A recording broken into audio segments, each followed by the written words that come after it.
మనం చూస్తే 2014 నుంచి 2015, 16 అట్లా 2024 వరకు తీసుకున్నాం. ఈ 10 సంవత్సరాలకి సంబంధించి ఒకసారి మనం రెవెన్యూ చూస్తే, రెవెన్యూ అంటే జరిగినటువంటి వ్యాపారం ఎంత జరిగింది అనేటువంటి చూస్తే 2014లో 1091 కోట్ల రూపాయలు జరిగినటువంటి వ్యాపారం ప్రతి ఏడాది కూడా ఇంక్రీజింగ్ ట్రెండ్లోనే వెళ్తూ సుమారుగా 2023లో మనం చూస్తే 2097 కోట్ల రూపాయల వ్యాపారం జరిగింది. ఈ ఏడాది 1800 కోట్ల రూపాయలు జరిగింది. ఒక్క కోవిడ్ సంవత్సరంలో మాత్రమే, అది కూడా కోవిడ్లో అయితే మనం చూస్తే చాలా సంస్థలు మూసేసుకోవడం కానీ లేకపోతే ఏదో హాలిడే ఇచ్చినటువంటి పరిస్థితి కానీ మనం గమనించాం. కానీ పేపర్ మిల్ కార్మికులు మాత్రం వాళ్ళ ప్రాణాలను కూడా పణంగా పెట్టి ఆఖరికి ఆ సంవత్సరంలో కూడా ఎక్కడ ప్రొడక్షన్ విషయంలో కానీ వ్యాపారం విషయంలో కానీ ఎక్కడ బయటికి సేల్స్ విషయంలో కానీ ఎక్కడా కూడా తగ్గకుండా ఆ ఏడాదిలో కూడా మనం గమనిస్తే 1269 కోట్లు ఒక ఏడాది, 886 కోట్ల రూపాయలు ఒక ఏడాది వ్యాపారం జరిగింది. సో ఇట్లా మనం జరిగినటువంటి వ్యాపారాన్ని 2014లో 1091 కోట్లు జరిగితే సుమారుగా ఈవేళ 1800, 2000 కోట్లు అంటే డబల్. ఆ రోజు ఎంతైతే జరిగిందో దానికి ఆల్మోస్ట్ డబల్ అయినటువంటి పరిస్థితి కనిపిస్తూ ఉంది. మరో పక్కన ఎంప్లాయీస్కి సంబంధించి ఏదైతే ఆఫీస్లో వర్క్ చేసేటటువంటి వాళ్ళు కావచ్చు, సీనియర్ ఆఫీసర్స్ కావచ్చు, లేక పర్మనెంట్ ఎంప్లాయీస్ కావచ్చు, మరో పక్కన కాంట్రాక్ట్ ఎంప్లాయీస్ కావచ్చు. కాంట్రాక్ట్లో కూడా మళ్ళీ ఇక్కడ కార్డు హోల్డర్ అని, నాన్ కార్డు హోల్డర్ అని కూడా 2 కేటగిరీస్ ఉన్నాయి.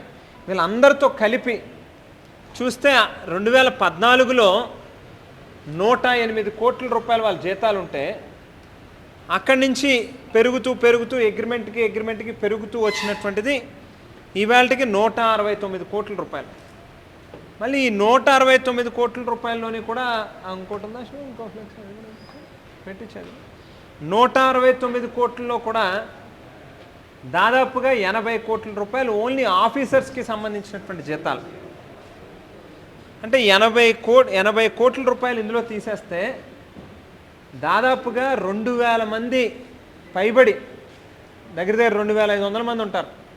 2500 మందికి కలిపి 80 కోట్ల రూపాయలు, 85 కోట్ల రూపాయలు జీతాలు ఉంటాయి. మనం చూస్తే ఆఫీసర్లకి సంబంధించి 80 కోట్లు, పర్మనెంట్ వర్క్మెన్కి సంబంధించి 65 కోట్లు, పర్మనెంట్ వర్క్మెన్కి సంబంధించి 65 కోట్లు, కాంట్రాక్ట్ వర్క్మెన్కి సంబంధించి 25 కోట్లు. ఈ కాంట్రాక్ట్ వర్క్మెన్ దాదాపుగా 1400-1500 మంది ఉంటారు. 1400-1500 మందికి కలిపి ఈ 25 కోట్ల రూపాయల జీతం.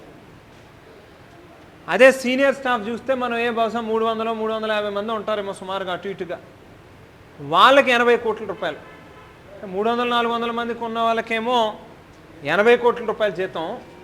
సుమారుగా 1400-1500 ఉన్న వాళ్ళకేమో 25 కోట్ల రూపాయలు. అంటే ఇందులో 3వ వంతు కూడా కాదు. ఈ మొత్తం కలిపి 170 కోట్లు. అంటే 2014 నుంచి తీసేసాయి. 2014 నుంచి ఈవేళ దాకా గమనిస్తే కేవలం ఒక 50 కోట్ల రూపాయలు మాత్రమే జీతాల తాలూకా ఖర్చు అనేటువంటిది అన్ని ఆఫీసర్లు, పర్మనెంటు, కాంట్రాక్టు ముగ్గురు కేటగిరీస్ కలిపి కేవలం 50 కోట్ల రూపాయలు పెరిగింది. అందులో కూడా మనం ఎవరెవరికి ఎంత పెరిగిందని చూస్తే ఖచ్చితంగా ఆఫీసర్స్కి ఎక్కువ పెరుగుతుంది. ఎందుకంటే ఈ కాంట్రాక్ట్ ఎంప్లాయీస్నో లేకపోతే పర్మనెంట్ ఎంప్లాయీస్నో వర్కర్లని, కార్మికుల్ని బాగా అనగదొక్కగలిగే వాళ్ళు, బాగా వాళ్ళని ఇల్ట్రీట్ చేసే వాళ్ళకి ఎక్కువ జీతాలు ఇచ్చి వాళ్ళని మాత్రమే తెచ్చుకుంటారు, ఈ ముఖేష్ జైన్ లాంటి వాళ్ళని. అదే మాదిరిగా ప్రాఫిట్స్ గమనిస్తే 2014 నాటికి 61 కోట్ల రూపాయలు ఉన్న ప్రాఫిట్. ఈ పాయింట్ దయచేసి అందరు గమనించండి అన్న. 61 కోట్ల రూపాయలు ఉన్నటువంటి ప్రాఫిట్ అంచెలంచెలుగా పెరుగుతూ ఒక కోవిడ్ సమయంలో తప్పితే ఈవేళకి దగ్గర 430 కోట్ల నుంచి 734 కోట్ల మధ్యలో కనిపిస్తూ ఉంది. 60 కోట్లు ఎక్కడ, కొన్ని ఈ సంవత్సరం అంటే 734 కోట్లు అని అంటే లాస్ట్ ఆ కోవిడ్ సమయంలో ప్రొడక్షన్ చేసి ఉన్నప్పటికీ బయటకి సేల్ అనేటువంటిది ఆ టైంలో కొంత తగ్గుతుంది కాబట్టి ఆ సంవత్సరాల్లో సేల్ తక్కువ ఉంది. అది దాని సబ్సిక్వెంట్ ఇయర్లో సేల్ కూడా ఇందులో పెరుగుతుంది కాబట్టి 734 కోట్లు వచ్చిందని అనుకున్నాం. కానీ అది పక్కన పెట్టిన ఈ 430 కోట్లు తీసుకున్నా కూడా 61 కోట్లు ఎక్కడ, 430 కోట్లు ఎక్కడ, దాదాపుగా 7-8 రెట్లు పైన లాభాలు పెరిగినాయి. అబ్నార్మల్గా ప్రాఫిట్స్ పెరిగినాయి కేవలం 10 ఇయర్స్ స్పాన్లో. ఇదంతా కూడా కార్మికుల తాలూకా కష్టం మీద వచ్చినటువంటి ప్రాఫిట్సే తప్పితే ఇదేదో వాళ్ళ గొప్పతనం ఏం కాదు. మరో పక్కన ఆస్తుల విలువ మనం గమనిస్తే ఇందాక చెప్పినట్టుగా ఇందులో ఫిక్స్డ్ అసెట్స్ ఉంటాయి, కరెంట్ అసెట్స్ ఉంటాయి.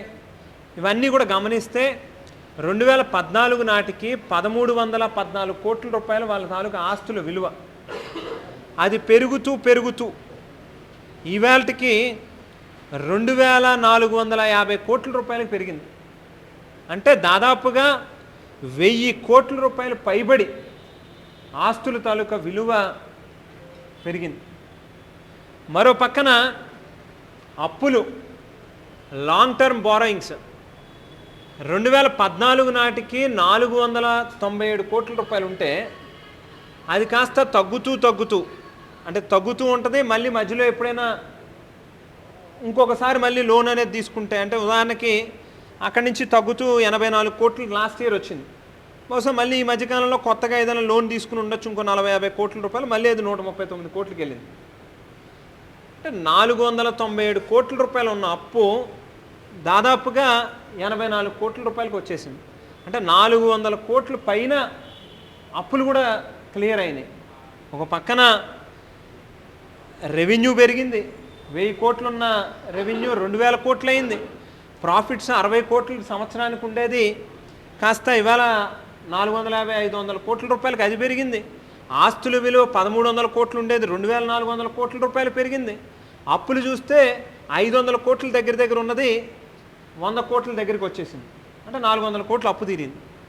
మరో పక్కన రిజర్వ్స్, సర్ప్లస్, నిధులు ఏదైతే సర్ప్లస్ కింద ఉండేటటువంటి ఫండ్స్ ఉంటాయో వాటిని కూడా మనం గమనిస్తే 375 కోట్ల రూపాయలు ఉన్నటువంటి రిజర్వ్స్, సర్ప్లస్ ఈవేళ అది కాస్త 1853 కోట్ల రూపాయలకు పెరిగింది. రిజర్వ్ ఫండ్స్ అంటే ఎంత అబ్నార్మల్గా పెరిగిందో ఒకసారి గమనించండి. 375 కోట్లు 10 సంవత్సరాల క్రితం ఉన్నదాన్ని 1853 కోట్లలో మనం కనుక 375 తీసేస్తే దగ్గర 1500 crores సర్ప్లస్ ఫండ్స్ కింద, రిజర్వ్ ఫండ్స్ కింద ఇవాళ ఉన్నాయి. అదే మాదిరిగా మనం చూస్తే ఏదైతే పెట్టిన పెట్టుబడికి వచ్చే ఆదాయాన్ని, ఎంతైతే మనం పెట్టుబడి పెట్టామో దానికి తిరిగి మనకి వచ్చేటటువంటి ప్రాఫిట్స్ గమనిస్తే కూడా అబ్నార్మల్గా ఏ స్థాయిలో పెరిగినాయో గమనించండి. 44%, 23%, 16.8%, 24.50%. ఏ స్థాయిలో పెట్టిన పెట్టుబడికి ఎంత రిటర్న్ వస్తుందనేది కూడా ఒకసారి గమనించండి. మరో పక్కన రిటర్న్ ఆన్ ఈక్విటీ కూడా పెట్టినటువంటి దానికి దాన్ని ఆ డివిడెంట్ల రూపంలో పంచుకుంటే 17%, 33%, 12% డివిడెంట్లు కూడా కనిపిస్తూ ఉన్నాయి. సో ఇంత అబ్నార్మల్ ప్రాఫిట్స్, అంత అబ్నార్మల్గా ఆస్తుల తాలూకా విలువ పెరిగింది, అబ్నార్మల్గా రిజర్వ్, సర్ప్లస్ ఫండ్స్ పెరిగినాయి. కానీ మనం చూస్తే వీళ్ళని చూడండి పాపం, బులుసు వెంకటరత్నం గారు, ఈయన ఎలక్ట్రికల్ డిపార్ట్మెంట్, నేను 1990లో జాయిన్ అయ్యాడు. ఈయన 1990 నుంచి ఈ వేళకనంటే 30 సంవత్సరాలు, 35 years నుంచి పాపం ఈయన, ఈ పెద్ద ఆయన ఈ మిల్లును నమ్ముకుని దీంట్లో ఉద్యోగం చేస్తుంటే ఈయన జీతం ఎంత అంటే 13,500 రూపాయలు. 30 సంవత్సరాల నుంచి వర్క్ చేస్తున్నాడు ఈయన. 13,500లో ఏ కుటుంబమైనా ఎట్లా బ్రతకగలుగుతారని? పోనీ వీళ్ళు ఏమైనా అప్పుల పాలైపోయిందా యాజమాన్యం, ఏదైనా లేకపోతే మిల్లు ఏదైనా లాసుల్లో నడుస్తుందా? అబ్నార్మల్ ప్రాఫిట్స్ ఉన్నాయి, అబ్నార్మల్గా ఆస్తులు పెరిగినాయి, అయినప్పటికీ కూడా 13,500 ఆయన జీతం 30 సంవత్సరాల నుంచి వర్క్ చేస్తూ ఉంటాడు. వేముల వెంకటేశ్వర్లు గారు ఈయన పల్ప్ డిపార్ట్మెంట్లో వర్క్ చేస్తున్నాడు, పల్ప్ హౌస్లో వర్క్ చేస్తూ ఉంటాడు ఈయన. 1995లో జాయిన్ అయ్యాడు ఈయన. ఈవేళకి 30 సంవత్సరాలు అయింది. 30 సంవత్సరాలు వర్క్ చేసిన ఈయన జీతం ఎంత అంటే 15,000 రూపాయలు. ఈ 15,000 కూడా మరి కటింగ్ స్పూను కలిపో. మరి చింతా నాగేశ్వరరావు గారు, ఈయన ఫినిషింగ్ హౌస్లో వర్క్ చేస్తున్నాడు. ఈయన 2003 నుంచి వర్క్ చేస్తున్నాడు. ఈవేళకి దగ్గర దగ్గర 28 సంవత్సరాలు. 28 సంవత్సరాలకి ఈయన జీతం ఎంత అంటే 15,000 రూపాయలు. ఈయన కెల్లా సత్యనారాయణ గారు చిప్పర్ ఇందులో వర్క్ చేస్తూ ఉన్న డిపార్ట్మెంట్లో 2005లో జాయిన్ అయ్యాడు. ఆయన దగ్గర దగ్గర 20 సంవత్సరాలు పూర్తయింది. ఈయన జీతం 13,000 రూపాయలు. ప్రసాదరావు గారు, ఈయన పల్ప్ హౌస్లో చేస్తున్నాడు. ఈయన 2006లో జాయిన్ అయితే ఈవేళకి 19 సంవత్సరాలు అయింది. ఈయన జీతం 14,000. ఇదే గనక ముఖేష్ జైన్ జీతం ఎంతని గమనిస్తే నెలకి 13-14 లక్షల రూపాయలు తక్కువ కాకుండా ఆయన జీతం ఉంటుంది. మళ్ళీ మరో పక్కన ఎంతైతే మిగులుతుందో నెట్ ప్రాఫిట్స్ వస్తాయో కంపెనీకి, దాంట్లో మళ్ళీ తిరిగి 1% ఆయనకి ఏమంటారు కమిషన్ కూడా ఇచ్చే కార్యక్రమం కూడా జరుగుతుంది. సో ఇట్లా అంటే ఒక పక్కన ఈడీ స్థాయిలోని మేనేజ్మెంట్ తరపున రిప్రజెంట్ చేసేటటువంటి వాళ్ళకి ఎవరైతే కార్మికుల్ని బాగా అనగదొక్కగలుగుతారో, ఎవరైతే కార్మికులు బాగా హెరాస్ చేసి వాళ్ళని ఇల్ ట్రీట్ చేసి వాళ్ళ హక్కుల్ని గాలికి వదిలేసేటటువంటి ఆఫీసర్లు ఉంటారో వాళ్ళకొచ్చి ఏడాదికి 1.5-2 కోట్ల రూపాయలు పైబడి లాభం చేకూర్చే కార్యక్రమం చేస్తారు. ఇందాక చెప్పినట్టు ముఖేష్ జైన్ గారికి నెలకి జీతం 13 లక్షల నుంచి 15 లక్షల మధ్యలో ఉంటే అదనంగా ఆయన కమిషన్ రూపంలో వచ్చేది ఆన్ అండ్ యావరేజ్ నెలకి చూస్తే కనీసం ఇంకో 10 లక్షల రూపాయలు ఉంటుంది. అంటే అంతంత జీతాలేమో వాళ్ళు తీసుకుంటారు. కష్టపడి ఒళ్ళొంచి చెమటోడ్చి కోవిడ్ లాంటి సమయంలో ప్రాణాలని కుటుంబాన్ని కూడా పణంగా పెట్టి 25 ఏళ్ళు 30 ఏళ్ళ నుంచి ఇదే మిల్లును నమ్ముకుని వర్క్ చేసే వాళ్ళకి మాత్రం, ఆ కార్మికుడికి మాత్రం 13,000 ఇస్తాం, 12,000 ఇస్తాం, 10,000 ఇస్తాం అని చెప్పి, అంటే వాళ్ళకి 25 లక్షల రూపాయలు సంవత్సరానికి వస్తే ఇలా కనీసం 12,000 రూపాయలు కూడా నెలకు రాదు. నెలకి 25 లక్షలు వాళ్ళు సంపాదిస్తే వీళ్ళకి కనీసం నెలకు 12,000 కూడా రాదు. అంటే ఎంత అన్యాయం ఇది అనేటువంటిది ఖచ్చితంగా ప్రతి ఒక్కరు కూడా ఆలోచించాల్సినటువంటి అవసరం ఉంది. ఇవాళ ఒకటే చెప్తా ఉన్నాం, రాజకీయాలకు అతీతంగా, పార్టీలకు అతీతంగా ఇవాళ రాజమండ్రి పేపర్ మిల్లో కార్మికుల తాలూకు సమస్యల గురించి, వాటి పరిష్కారం గురించి మనస్ఫూర్తిగా ఇవాళ ప్రభుత్వాన్ని కూడా ఎక్కడ రాజకీయ రంగు పొలవకుండానే రిక్వెస్ట్ చేస్తూ ఉన్నాం, డిమాండ్ చేస్తూ ఉన్నాం. అధికారుల తాలూకా బాధ్యత, ప్రభుత్వం తాలూకా బాధ్యత ఇది. మనం తయారు చేసిన చట్టాలని ఒక పక్కన మన కళ్ళెదురుగుండానే ఈ స్థాయిలో వాటిని పూర్తిగా విస్మరించే కార్యక్రమం జరుగుతూ ఉన్నప్పుడు యాజమాన్యాన్ని లొంగదీయాల్సిన పని, బాధ్యత మన మీద ఉంది. కార్మికులకు న్యాయం జరిగేటట్టుగా చూడాల్సినటువంటి అవసరం ఉంది అని చెప్పి డిమాండ్ చేస్తూ ఉన్నాం. ఇప్పటికే మొన్నటి రోజు 14వ తేదీ నాటికి క్లియర్ చేస్తారేమో, ఇష్యూని సార్ట్అవుట్ చేస్తారేమో అని చెప్పి ఎదురు చూసాం. బట్ మళ్ళీ తిరిగి మీరు విజయవాడలో మీటింగ్ పెడతామని చెప్పి చెప్పడం, మరి ఆ కారణంగా మళ్ళీ ఆ 14వ తేదీలోపు చెయ్యకపోతే కనుక ఖచ్చితంగా దీన్ని ఉద్యమిస్తామని చెప్పినటువంటి మాటని కాస్త మళ్ళీ సమయం తీసుకోవాలి. ప్రభుత్వం సానుకూలంగా సంప్రదింపులు చేస్తూ ఉన్నప్పుడు మనం కంగారు పడకూడదు అనేటువంటి ఉద్దేశంతోనే ఆగాం. మొన్న మధ్యకాలంలో జరిగినటువంటి సమావేశంలో కూడా మరొకసారి మళ్ళీ దాన్ని పోస్ట్పోన్ చేసి 21వ తేదీ నాటికి మరో సమావేశాన్ని పెడతామని చెప్పిన కారణంగా మరొకసారి సానుకూలమైన ఒక పాజిటివ్ రిజల్ట్ వస్తుంది, ఎండ్ వస్తుంది, కార్మికులకు న్యాయం జరుగుతుంది అనేటువంటి ఒక విశ్వాసాన్ని వ్యక్తపరుస్తూ మరొకసారి ఈ యొక్క యాజిటేషన్నో లేకపోతే ఇంకోటో అది ఇంకా కాస్త పోస్ట్పోన్ చేసుకుంటా ఉన్నాం. బట్ 14th నుంచి కూడా ఇక్కడే పేపర్ మిల్ గేట్ ఎదురుగుండానే మన టీకే విశ్వేశ్వరరెడ్డి గారి కళ్యాణ మండపం, కృష్ణసాయి కళ్యాణ మండపంలో ఇక్కడే డే అండ్ నైట్ ఇక్కడే ఉంటా ఉన్నాం.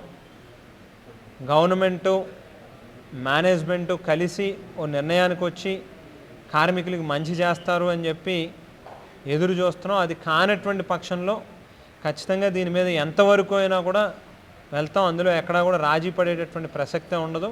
మా పార్టీకి సంబంధించినటువంటి పెద్దలకు కూడా అటు బొత్స సత్యనారాయణ గారు ప్రాంతీయ సమన్వయకర్త వారికి కానీ, అలాగే పార్టీ హైకమాండ్ మా నాయకుడు జగన్మోహన్ రెడ్డి గారి దృష్టికి కానీ, అలాగే సజ్జల రామకృష్ణారెడ్డి గారి దృష్టికి కానీ, అలాగే మా జిల్లా అధ్యక్షులు చెల్లిబోయిన వేణుగోపాలకృష్ణ గారు, అలాగే మా గూడూరి శ్రీనివాస్ గారు, అలాగే మా నందెప్సేని గారు కానీ, అలాగే కార్మిక సంఘాల పూర్వం నుంచి నాన్నగారితో సుదీర్ఘకాలంగా ప్రయాణం చేస్తూ ఉన్నటువంటి కార్మిక నాయకులు కావచ్చు, వీళ్ళందరూ కూడా ఖచ్చితంగా ఇన్వాల్వ్ అయ్యి ఉన్నారు. అలాగే శివరామ సుబ్రహ్మణ్యం గారు కూడా అవసరమైనటువంటి సమయంలో ఖచ్చితంగా వారు కూడా ఇన్వాల్వ్ అవుతారు. ఒకటే డిమాండ్ చేస్తూ ఉన్నాం, దయచేసి పాత్రికా సోదరులందరినీ కూడా, మీడియా సోదరులందరినీ కూడా, ఇవన్నీ కూడా ఈ ఫిగర్స్ అన్నీ కూడా ఏవో ఫ్రేమ్ చేసినటువంటి కాదు. ఇవన్నీ కూడా వాళ్ళ యాన్యువల్ రిపోర్ట్లలోంచి, ఏజీఎంల్లోంచి తీసి పొందుపరిచి వాటిని చూపిస్తూ ఉన్నటువంటి రిపోర్ట్సే. ఇవన్నీ కూడా మీరు గమనిస్తే అబ్నార్మల్గా ప్రాఫిట్స్ పెరిగినాయి, ఆస్తులు పెరిగినాయి, సర్ప్లస్ ఫండ్స్ పెరిగినాయి. ఇవన్నీ కూడా పెరిగినా కూడా జీతాలు పెంచకపోవడం అనేటువంటిది మాత్రం ఇది అమానుషం. ఇది ఏమాత్రం కూడా సహించదగినటువంటిది కాదు.